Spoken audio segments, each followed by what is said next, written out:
A lot of electronic waste, for example, personal computers, mainly laptops, can be refurbished with a little here and there, and then you can donate it to a charity. Probably you don't want to use it, but you give it to a school or you give it to anybody else who can use it. This will, 60% of the recyclers make money by refurbishing the products. So instead of discarding it, you can refurbish, repurpose, and reuse it.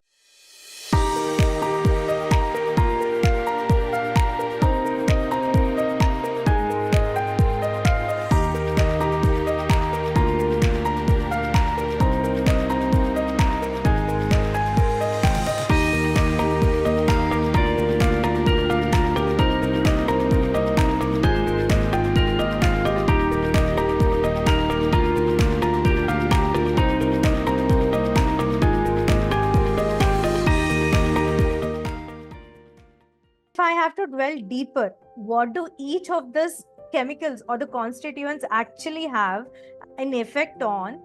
There is the solder in printed circuit boards, glass panels and gaskets, and computer monitors. All of this has lead in it. What does it do? It damages the central and peripheral nervous system, blood system, and kidney damage. It also impacts the brain in the children. And the cadmium, it is present in chip resistors and semiconductors. What is it causing? It causing irreversible effects on human health.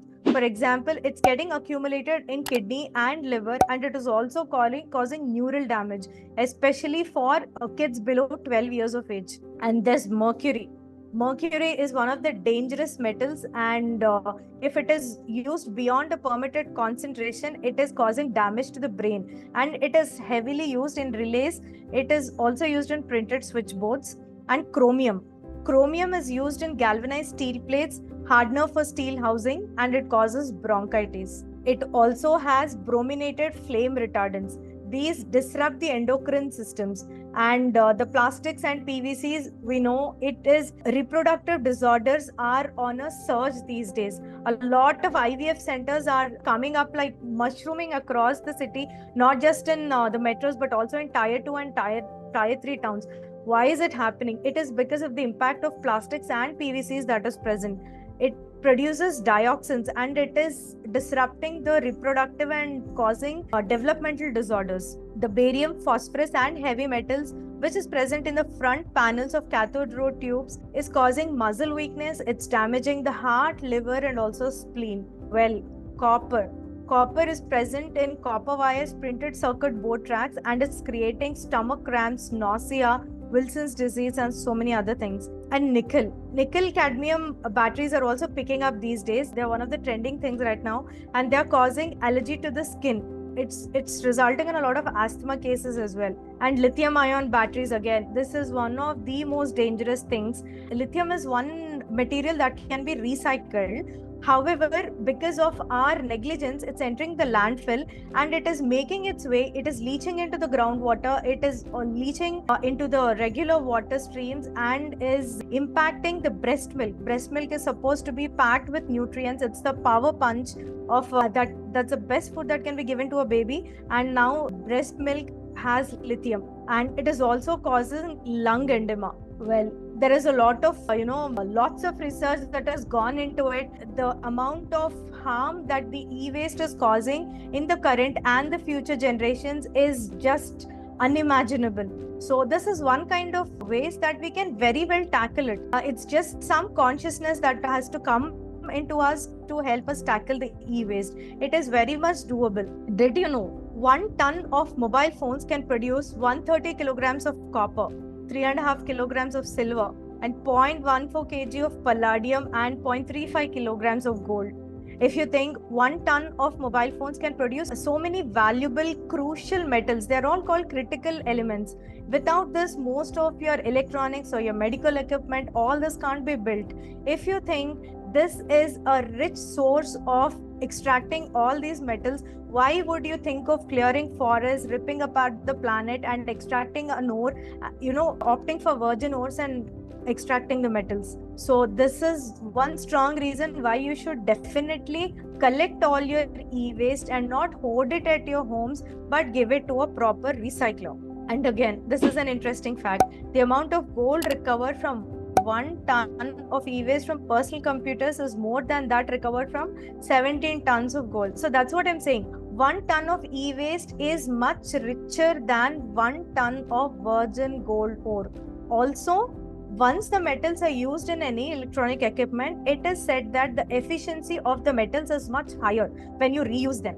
Do you know which place in the world is called the electronic graveyard of the world? China. So China sees a lot of e-waste imports into the country. There are a lot of conventions that are governing the management and transportation of electronic waste, though there is this place, Guiyou in China. It is very closer to the sea and they see a lot of imports into China. And the kind of e-waste recycling that's happening in Guiyou, it is called the electronic graveyard of the world.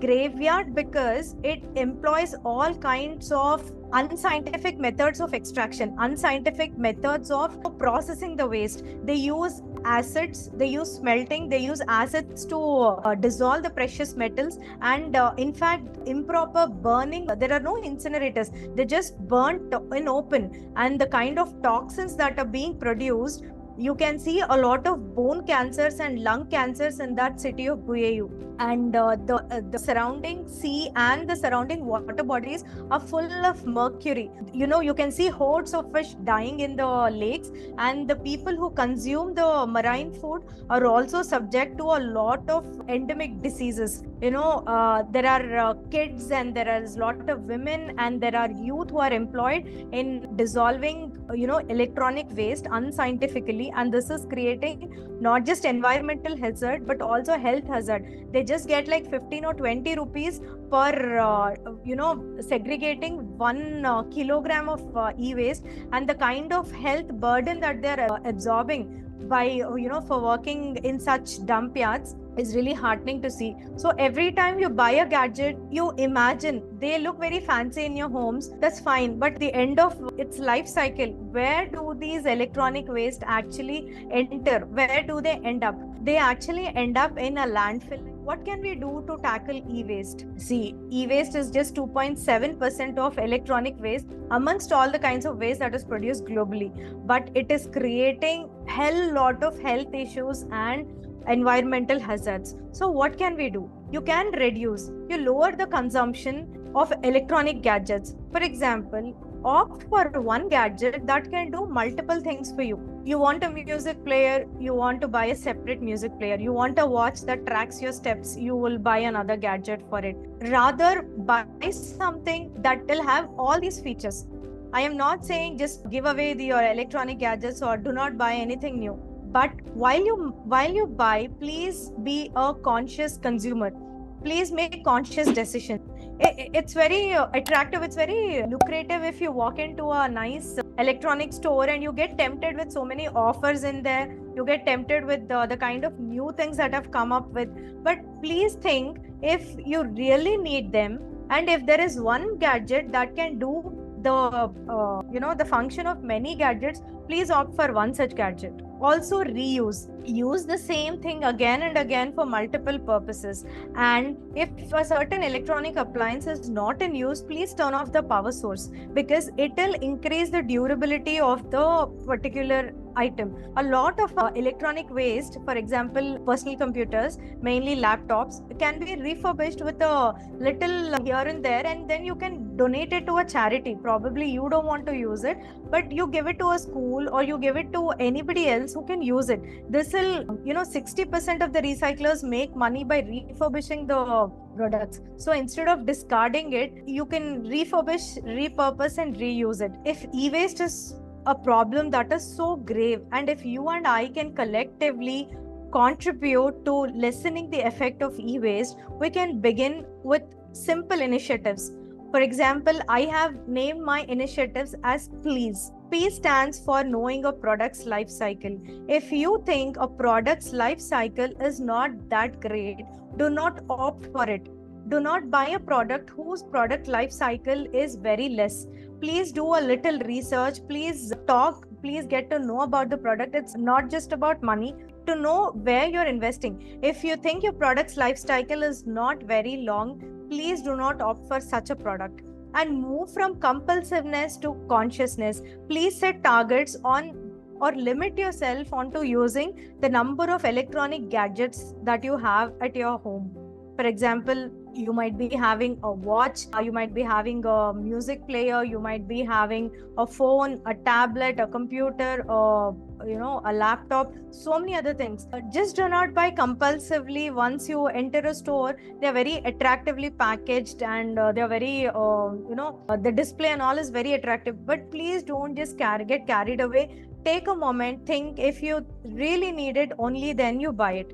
And check for environmental seal. In refrigerators, in air conditioners especially, you have these Bureau of Energy Efficiency seals on it. If you think there is an environmental seal, please buy such products. Also, spread awareness. If you look at the global statistics, Europe is able to garner only 54% of recycling rates just because there is lack of awareness. If you think you can spread word about e-waste and its toxic effects on the human health, a lot of people, I'm sure in your own close inner circle, will say, I will save these electronics and not put it in the regular trash bin, but give it to a responsible recycler. Dispose e-waste through right channel. Now it is very much important that you dispose your e-waste by choosing a proper recycler. What do I mean when I say proper recycler? See, in India, 85% of the e-waste recycling is happening through informal channels. That means we give it to our regular scrap. 85% is happening informally, means that they are not employing any kinds of scientific extraction methods. They are causing the harm to environment as well as to themselves. So, CPCB has recently released rules saying that every recycler has to register with CPCB, the Central Pollution Control Board. The e-waste management rules of 2020 enlist every producer, manufacturer, recycler to register with CPCB. And with this move, government largely aims at bringing most of the recyclers into the formal recycling system. So check for a recycler who is registered with CPCB and only then deposit your waste with them. Also, I must say, there are a few recyclers who are remunerating for the kind of e-waste that you generate. So ultimately, save our health and save the planet. So if I just want to reiterate, use this technique, please. When you look at the electronic consumption, please move from compulsiveness to consciousness whenever you buy, and look at the life cycle of a product, look for environmental seal, also bring awareness amongst the people around you, and segregate and dispose e-waste responsibly. Be aware of our own actions and let's handle e-waste responsibly.